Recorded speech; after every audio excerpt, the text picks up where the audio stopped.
Érase una vez, en un hermoso pueblecito rodeado de verdes y esponjosas praderas llenas de rico pasto, un joven pastor llamado Pedro se encargaba de cuidar las ovejas de muchos habitantes del pueblo mientras éstos se ocupaban de sus tareas diarias.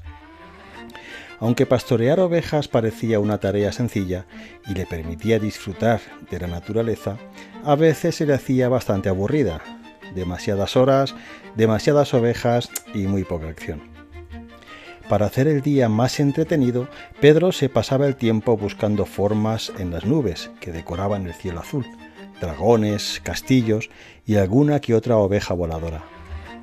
Incluso les contaba historias y les cantaba canciones a las ovejas, que lo escuchaban muy atentas, o eso creía él, porque ninguna aplaudía. En medio de ese aburrimiento, su imaginación empezó a trabajar, algo normal, claro está. El problema fue que, esta vez, las ideas que aparecieron en su cabeza no eran precisamente brillantes ni responsables. Pensó, ¿y si empiezo a gritar que viene el lobo? ¿Qué harán los del pueblo? Seguro que será divertidísimo ver el alboroto. Y dicho y hecho, Pedro se puso a gritar a todo pulmón. ¡Un lobo! ¡Viene un lobo! ¡Ayuda! ¡Las ovejas están en peligro! ¡Socorro! Los habitantes del pueblo, al escuchar los gritos tan cerca, reaccionaron de inmediato. Sus corazones se aceleraron, la adrenalina se disparó y salieron corriendo con todo lo que encontraron a mano. Palos, herramientas y mucho miedo. Pero al llegar se llevaron una gran sorpresa. Las ovejas estaban tranquilamente tumbadas en la hierba, disfrutando del sol como si estuvieran de vacaciones, y Pedro parecía asustado, hasta que, de repente, ¡ja, ja, ja, ja, ja, ja!, empezó a reír a carcajadas. Deberían verse las caras que han puesto. ¡Ha sido buenísimo! El anciano del pueblo se acercó entonces y con tono serio le dijo que aquello había sido una broma de muy mal gusto y que debía ser más considerado con sus vecinos. Les había dado un susto terrible. Los vecinos regresaron al pueblo, molestos y decepcionados. Pedro, en cambio, no parecía arrepentido. Al rato pensó, seguro que si lo hago otra vez, volverán a caer. Y no lo pensó mucho más. ¡Que viene un lobo! ¡Esta vez de verdad! ¡Socorro! ¡Se acerca muy rápido! ¡Auxilio! Una vez más, los vecinos llegaron agotados, solo para descubrir que Pedro les había gastado la misma broma. Habían dejado sus tareas y corrido sin parar para encontrarse otra vez con un jovenzuelo riéndose a carcajadas. El anciano volvió a acercarse, esta vez con un semblante aún más decepcionado, y le advirtió que sus bromas estaban destruyendo la confianza que el pueblo había puesto en él. Esta vez Pedro sí pareció entender. Comprendió que la broma no había sido tan graciosa y que podía traer consecuencias serias. El resto de la tarde la pasó reflexionando en silencio. Al caer la noche, las ovejas comenzaron a comportarse de forma extraña. Se agruparon todas juntas y sus caras reflejaban terror. Pedro pronto descubrió la razón. La silueta de un lobo enorme y temible apareció entre los matorrales. Pedro se quedó paralizado. Aquello que había sido una broma horas antes, ahora era real. Reuniendo todo el valor que pudo, gritó desesperado. ¡Socorro! ¡El lobo está aquí! ¡No es broma! Esta vez digo la verdad, por favor, ¡ayuda! Pero los habitantes del pueblo, ya tranquilos en sus casas, pensaron, otra vez Pedro, no podemos seguir cayendo en sus bromas. Pedro intentó proteger a las ovejas y huir con ellas, pero no logró salvarlas a todas. Algunas escaparon despavoridas y otras no corrieron la misma suerte. Cuando el lobo se marchó, Pedro quedó destrozado. ¿Qué voy a decir ahora a mis vecinos? Les he fallado, he perdido su confianza. Al amanecer, Pedro se presentó ante el pueblo y contó lo sucedido sin poder levantar la mirada. Relató la pérdida de algunas ovejas y cómo otras se habían extraviado por la pradera. Los vecinos vieron que esta vez decía la verdad. Aunque fue una tragedia, lo ayudaron a buscar a las ovejas y revisaron la zona. Desde entonces, Pedro aprendió la lección y se esforzó en ser un pastor responsable y digno de confianza. Comprendió que el engaño, incluso cuando parece una simple broma, puede causar mucho daño, sobre todo cuando tienes vidas a tu cargo. Y colorín colorado, este cuento se ha acabado.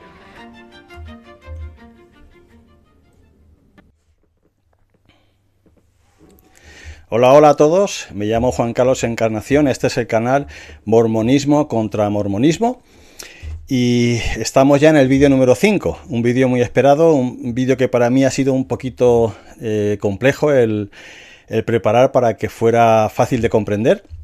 Primero para que yo pudiera poner mis ideas bien en orden en mi cabeza para poder transmitirlas, y voy a usar notas porque el tema de hoy es un tema que, aunque está simplificado, tiene mucha profundidad, pero yo quería transmitirlo de forma sencilla. Me voy a basar en expertos, no son cosas de mi propia cosecha, y bueno, espero que tengáis paciencia y voy a tratar de hacerlo lo mejor posible. Pero antes, seguramente que os estaréis pensando, bueno, ¿a qué cuento viene que este hombre nos cuente un cuento ahora para empezar este vídeo, ¿no? Seguramente todos habéis escuchado alguna vez acerca del cuento del pastor mentiroso, ¿verdad? Que acabamos de escuchar. Yo lo acabo de relatar con alguna ayuda visual. Y podéis pensar, bueno, ¿y qué relación tiene este cuento con el tema que nos ocupa hasta ahora? Bueno, en el último vídeo analizamos lo que fueron las falsedades, las mentiras de la Iglesia mormona en cuanto a su historia, y al ser la historia fundamental, realmente eso ha afectado a la vida de mucha gente, ¿no? Entre ellos, pues yo me incluyo. Y se puede relacionar en el sentido de la moraleja que tiene este cuento, que es básicamente para lo que siempre se usa el cuento del pastor mentiroso, es para exponer el hecho de que cuando se miente se destruye la confianza, ¿no? Y eso es un poco, pues en parte, no era mi intención inicial, pero en parte ayuda este cuento para entender la importancia de no mentir para no destruir la confianza. Y evidentemente lo que menos se espera de una iglesia es que lo haga, ¿no? Y destruya así la confianza de sus ovejas cuando se descubre. Entonces está muy relacionada la moraleja del cuento, está muy relacionada con la realidad del mormonismo, ¿vale? Pero hay una pequeña diferencia antes de pasar a avanzar en el vídeo. Y es que en el cuento, en esta versión que yo he hecho del cuento, el pastor mentiroso reconoce su error y cambia, se vuelve un pastor de confianza. Él recupera la confianza de los propietarios de las ovejas. En cambio, la Iglesia mormona ni reconoce sus mentiras, ni corrige la manipulación que ha hecho de su historia, ni cambia, ni se arrepiente, y además lo que trata de hacer es de justificarlo, con lo cual al final pues es peor, ¿no? Porque es una forma vil de intentar ya no solamente mantener el engaño, sino hacerlo todavía más grave, ¿no?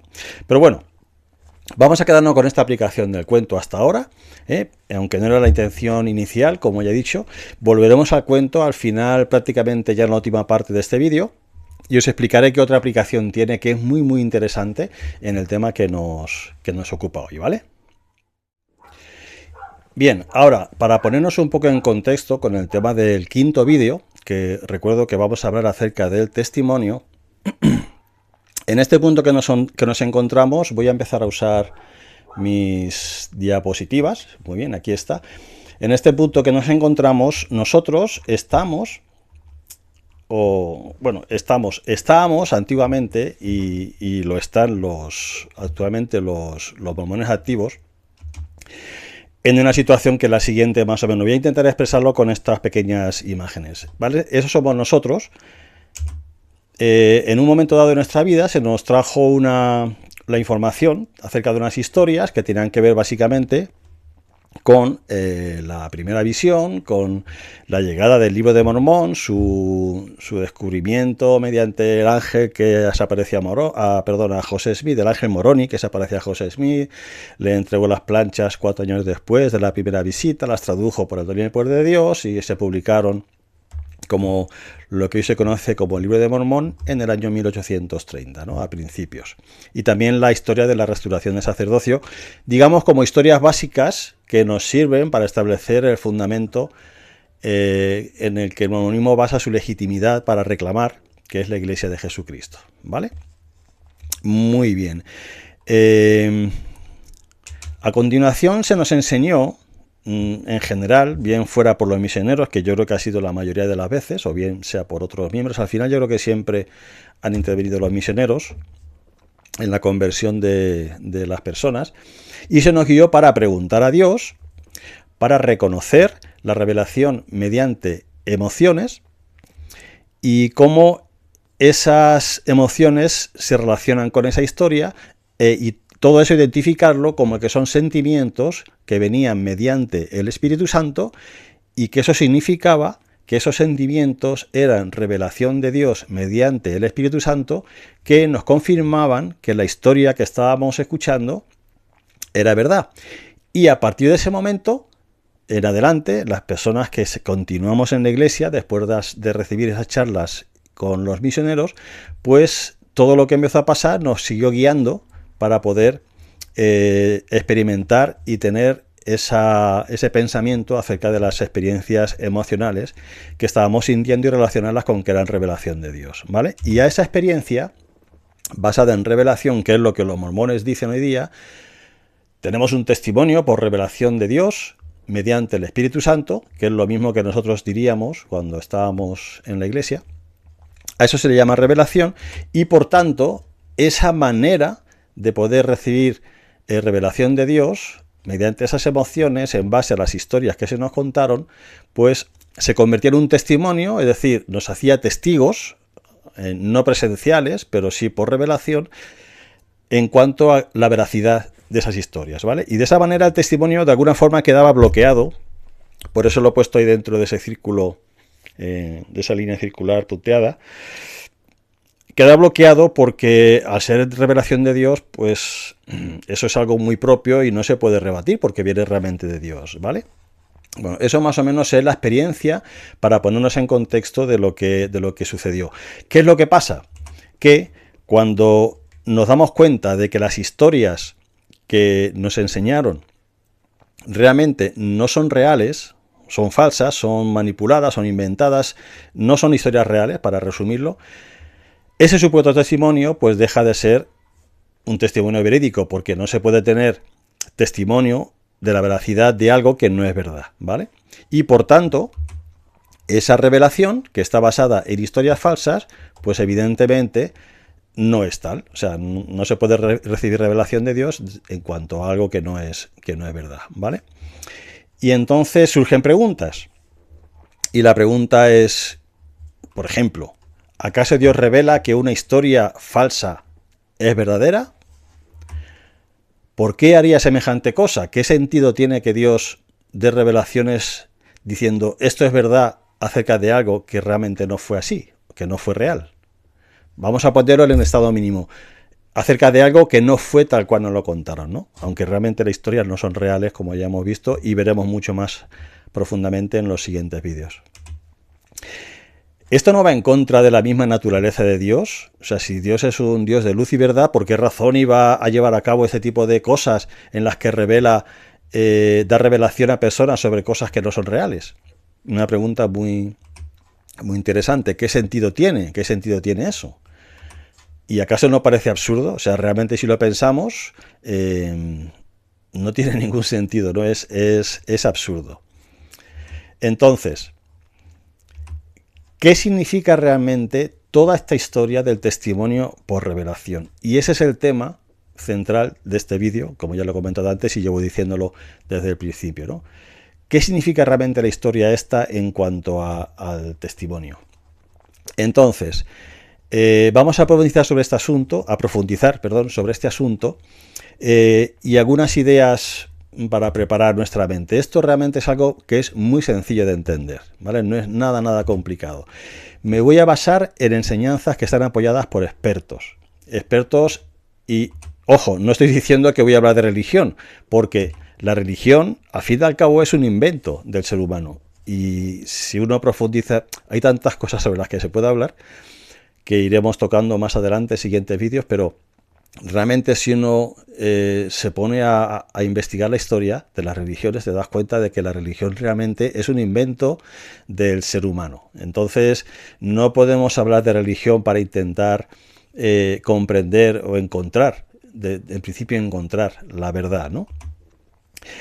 Yo voy a hablar de una cosa, y nadie se asuste, que es a lo que yo llamo la ciencia de Dios, ¿vale?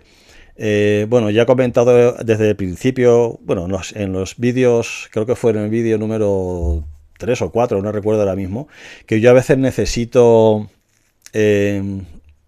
crear términos o frases para que me ayuden a asimilar las cosas, para comprenderlas mejor. Entonces yo hace ya décadas que tengo esta idea de lo que es la ciencia de Dios, ¿no? Y ahora lo voy a explicar, pero no es nada hereje ni nada de eso, ¿vale? Ahora mismo lo voy a explicar. Muy bien, pues vamos a seguir adelante. Entonces, ¿qué es la ciencia de Dios? ¿Vale? Bueno, esta es una idea que yo ya hace décadas que empecé a poner en mi cabeza, ¿no? Para intentar comprender un poco, básicamente, cuál era mi entendimiento personal acerca de Dios. Es una forma de poner esa terminología para yo explicarme a mí mismo qué es lo que yo entendía que era pues Dios personalmente, ¿no? Y lo que es la relación que tenemos nosotros tanto con Dios como con nuestro entorno, ¿no? El mundo, la vida que nos rodea en todos los sentidos. En esta ocasión yo estoy usando Dios, porque en este punto quiero aclarar esto, yo uso Dios como un término genérico, como un lenguaje de creyente, es decir, yo no estoy diciendo que yo no crea en Dios, yo no soy un ateo. Es un tema distinto, pero yo tengo mis creencias han cambiado, evidentemente, después de estas últimas experiencias, estos años últimos con el mormonismo. Pero quiero poner la palabra Dios para que sea un término genérico, para creyentes, para que se entienda de lo que estoy hablando, ¿no?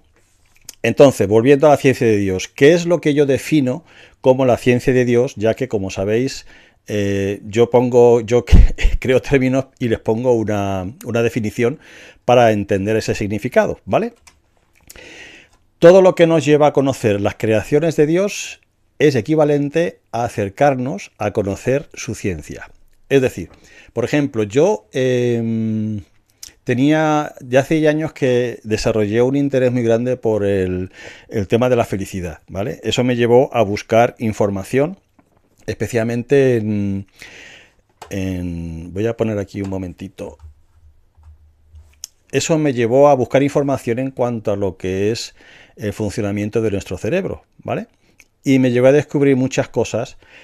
Algunas cosas me alejaban un poquito de la idea tradicional que enseñaba la Iglesia mormona, pero otras cosas, en cambio, me acercaron a tener más fundamento, más confianza, a ver más validez en las enseñanzas puras del Evangelio de Jesucristo. Fue muy interesante, ¿no? Entonces, para mí eso era como la ciencia de Dios. O sea, resulta que cuando yo empezaba a conocer mejor cómo funciona, en este caso, nuestro cerebro, me daba cuenta de la proximidad que había entre la ciencia y las enseñanzas puras de Jesucristo. Y no estoy hablando ahora, al decir las enseñanzas puras de Jesucristo, no estoy hablando de las enseñanzas de la Iglesia mormona. Para mí son dos cosas muy diferentes, tema para otra ocasión, ¿no? Pero bueno, básicamente está la idea de por qué yo llamé a esto la ciencia de Dios, ¿no? Y lo que para mí representa. Cada vez que yo conocía mejor cómo funcionamos nosotros, que somos sus creaciones, pues evidentemente eso me acercaba a conocer más la ciencia de Dios, ¿vale? Muy bien, un momentito. Vale, volvamos entonces y continuemos con lo que es la presentación que preparé aquí. Por ejemplo, aparte de mi ejemplo, un ejemplo que yo creo que todos vamos a conocer. Todos nos suena, hemos estudiado, hemos conocido la historia de Galileo Galilei, ¿vale? Galileo defendía una teoría que se llamaba el heliocentrismo, que significaba que la Tierra giraba alrededor del Sol. En la época de Galileo, la Iglesia Católica tenía como dogma que la Iglesia era el centro del universo y todo lo demás, es decir, el Sol incluido, giraba alrededor de la Tierra. Claro, Galileo expuso una teoría que fue totalmente a la inversa. La Tierra era la que giraba alrededor del Sol, ¿vale? Según sus descubrimientos científicos. Ese enfrentamiento que tuvo él con la Iglesia, pues llevó a que la Iglesia lo declarase un hereje De hecho, eh, Galileo llegó a renegar o a jurar de su teoría, ¿vale? Ante la Iglesia Católica.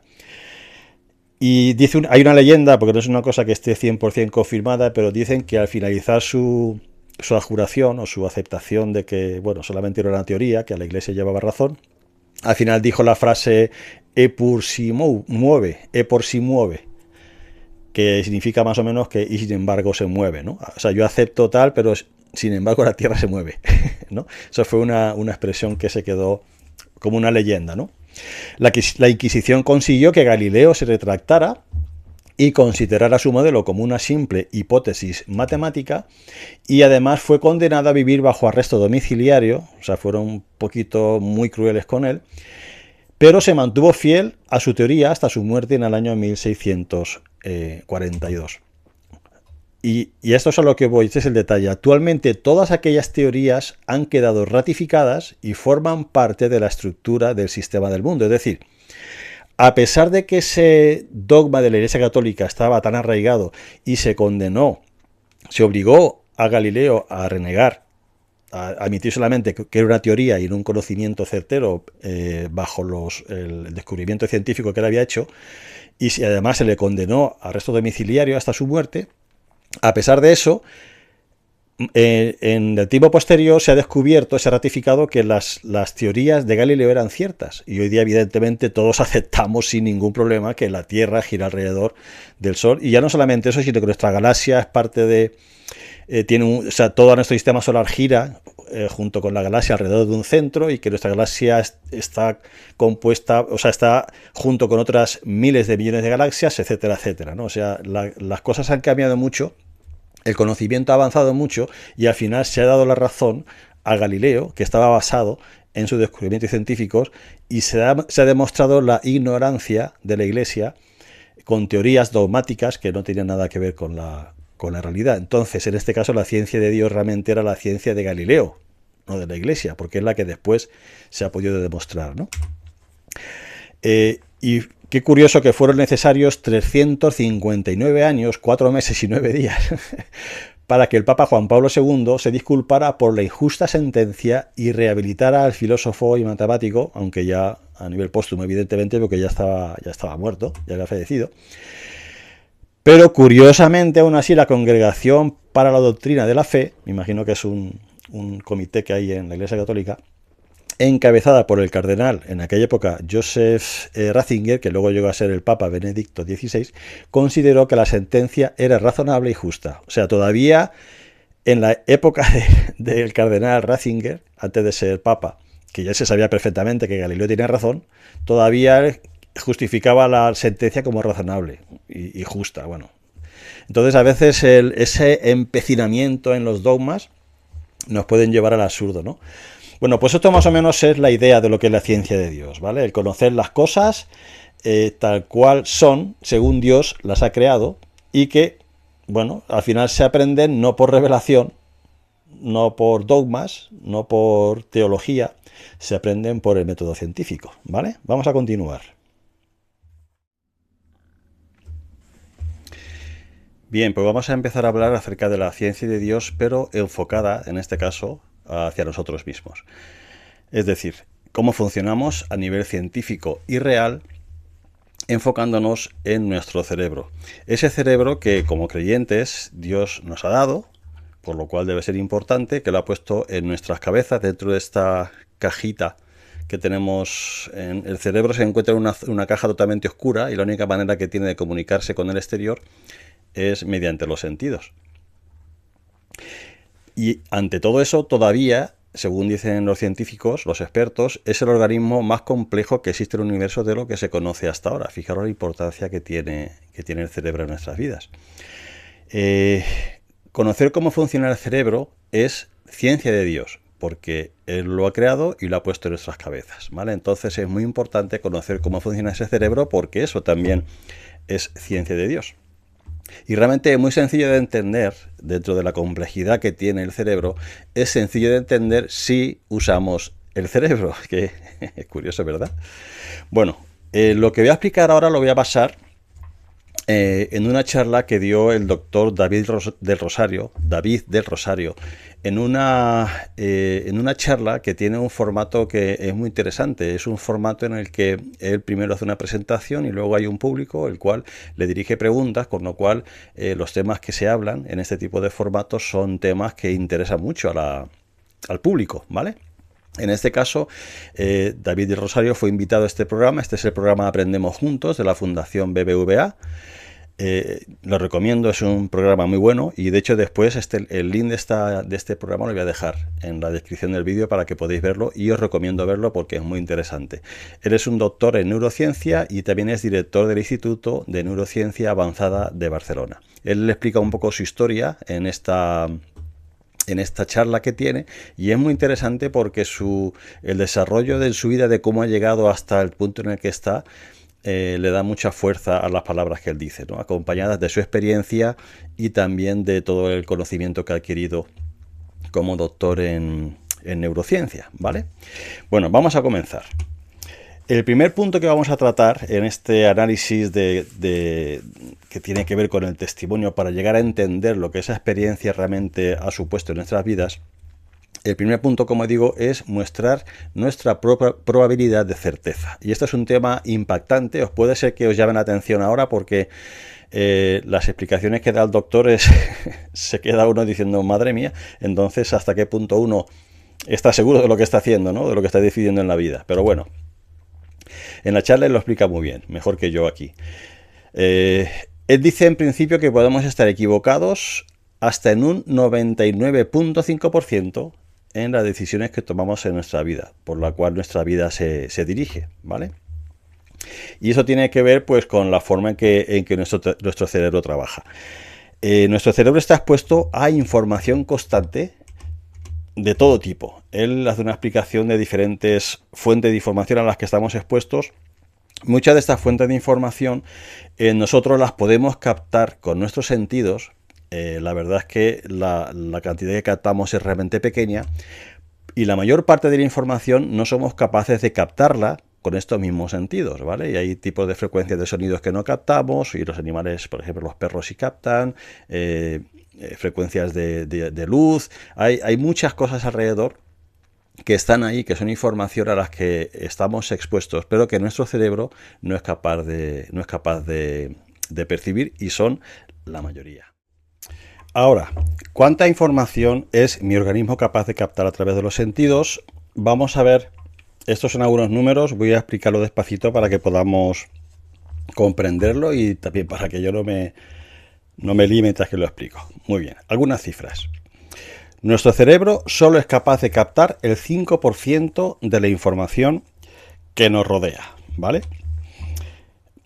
El 90% de los procesos que ocurren en nuestro cerebro son procesos inconscientes, es decir, en principio solamente captamos el 5% de todo aquello que está a nuestro alrededor, todo tipo de información que está alrededor, pero cuando estamos captando y cuando estamos analizando o estamos procesando esa información, los procesos que están haciéndolo, el 90% de esos procesos son procesos que ocurren a nivel inconsciente, lo cual significa que tenemos solamente un acceso consciente al 10% de ese 5% de información que somos capaces de captar. Ya se va reduciendo el porcentaje. Al aplicar el 10% de ese 5%, el resultado es el que hemos dicho al principio, que estamos usando solamente el 0,5% de la información que tenemos alrededor de nuestra vida cada día para tomar nuestras decisiones, y nuestra vida va funcionando en base a esa capacidad que tenemos de asimilación de información para poder tomar o dar base a las decisiones que tomamos.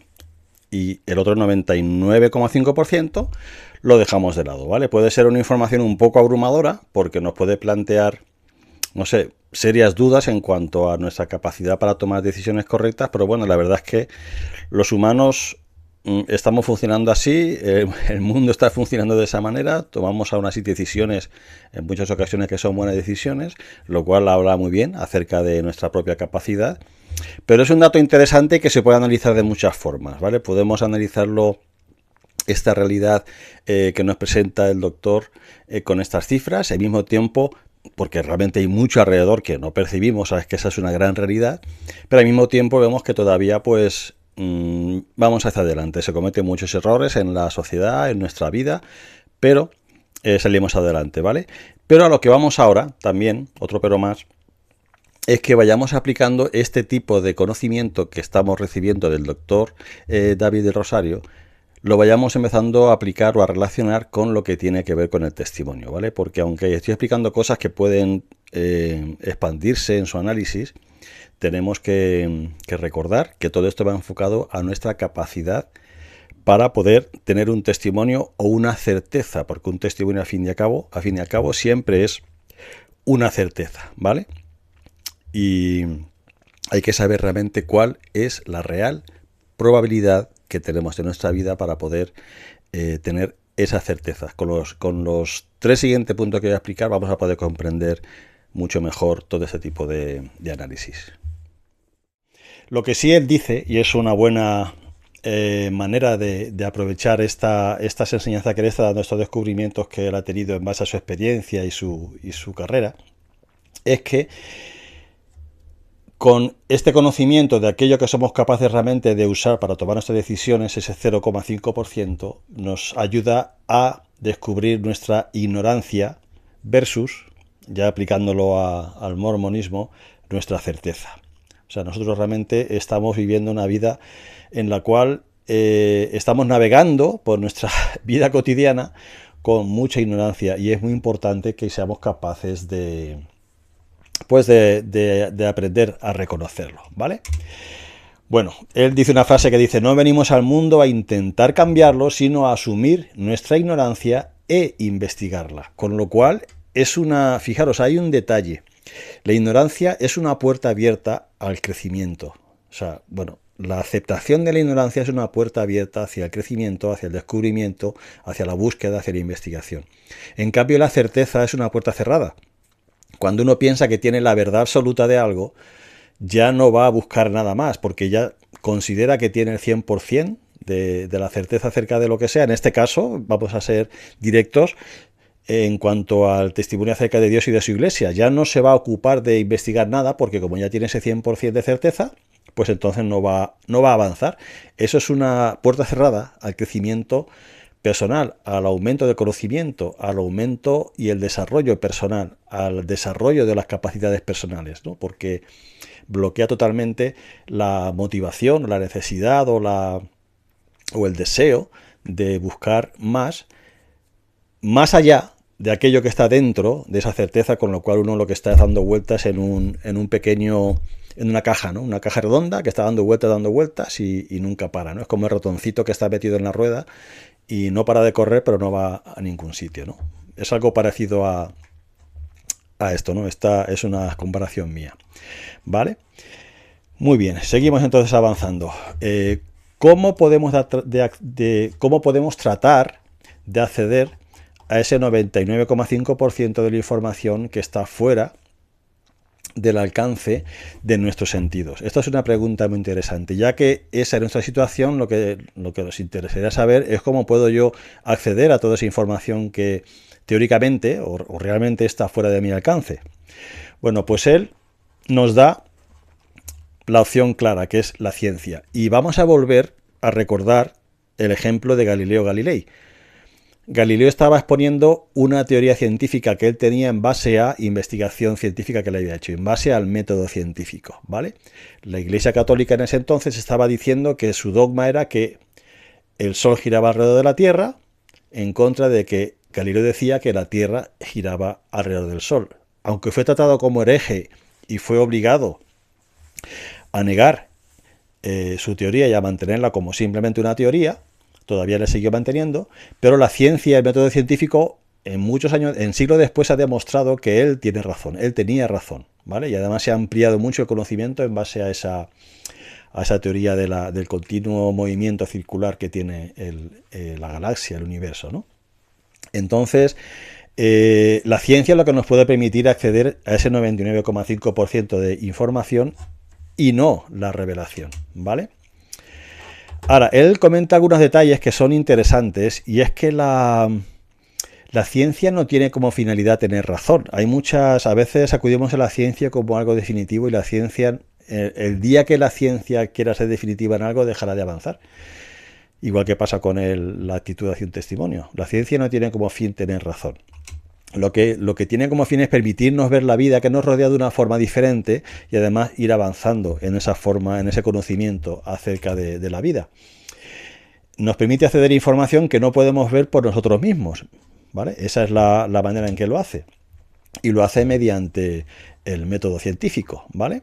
Y no es nada, o sea, no hay que pensar, yo de verdad, yo nunca, hace ya mucho, mucho tiempo, porque al principio es verdad que las enseñanzas de muchos apóstoles como Boicapá, bueno, como hace un par de semanas más o menos, el actual presidente de la iglesia, el Elder Oaks, dio su primera charla en la Universidad de Brigham Young, en BYU, y él estaba ya poniendo por encima la importancia del aprendizaje por el espíritu, mejor que el aprendizaje secular, como que el aprendizaje secular es científico, está en constante evolución, lo cual la forma en que lo expresa para mí no es correcta ni muchísimo menos, porque gracias a que está en evolución las cosas se van perfeccionando. No es que algunas cosas se pueden quedar obsoletas, pero no porque fueran falsas, sino porque se ha descubierto mucho más acerca de eso y se ha mejorado el conocimiento, y a veces eso puede traer consigo que algo se viera obsoleto, pero realmente no lo es.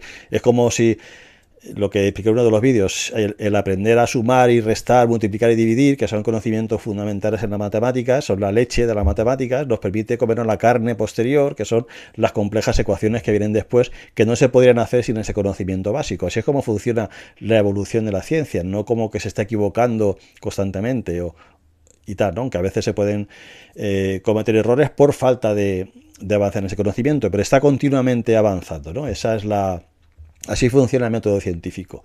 La revelación, en cambio, la inspiración, por muchas cosas que iremos viendo también después en otros vídeos y que ya hemos mencionado, no funciona así. O sea, las historias que nos contaron no son leche para luego poder digerir carne, son falsas, que no tienen nada que ver con lo que se nos define como carne después, ¿no? Bueno, no me quiero enrollar demasiado, pero bueno. Entonces, el método científico sirve para poder saber realmente cómo funcionamos, ¿no? Ese es el objetivo. Y, por tanto, el método científico es ciencia de Dios. Otra vez volvemos a lo mismo. ¿Por qué? Porque nos permite conocer cómo funcionamos, hablando ahora de la parte de lo que es nosotros mismos, cómo funciona nuestro cerebro, que fue creado por Dios.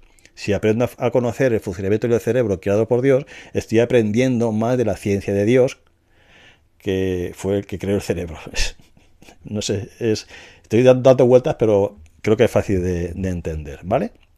Bueno, ya hemos visto el primer punto, que es nuestra probabilidad de certeza, ¿vale? Y vamos a añadirle versus el testimonio, la certeza del testimonio. Y hemos visto que la certeza, a pesar de ser en un porcentaje muy bajo la certeza o la información con la que nosotros trabajamos, todavía es más fiable que la certeza de un testimonio que está totalmente alejado de los procesos de aprendizaje de la ciencia de Dios, ¿no? Muy bien. Vamos a ir con el segundo punto importante, que son nuestros procesos de percepción.